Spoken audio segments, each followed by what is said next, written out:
ঘুমানোর আগে আপনি প্রথমত পড়বেন আয়াতুল কুরসি। ঘুমানোর আগে যে ব্যক্তি আয়াতুল কুরসি পড়বে, আল্লাহর পক্ষ থেকে একজন ফেরেশতা তার কাছে থাকবে সারা রাত। এই ফেরেশতা ওই ব্যক্তিকে পাহারা দিবে ইনশাআল্লাহ। কোনো বিপদ আপদ তাকে স্পর্শ করবে না ইনশাআল্লাহ। রাতের বেলা অনেক বিপদ হতে পারে, চুরি হতে পারে, ডাকাতি হতে পারে, তারপরে আপনার দুষ্ট জিন শয়তান উৎপাত করতে পারে।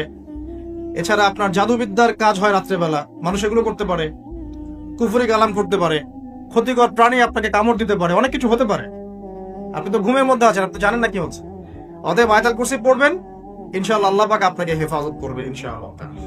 আর সূরা বাকারার শেষে 3টা আয়াত কেন পড়বেন?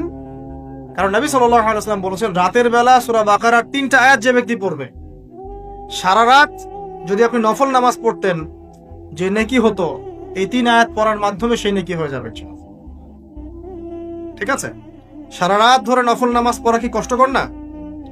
এটা সবচেয়ে সহজ হচ্ছে আপনার সূরা বাকারার শেষের 3টা আয়াত পড়বেন, ঘুমিয়ে যাবেন ইনশাআল্লাহ।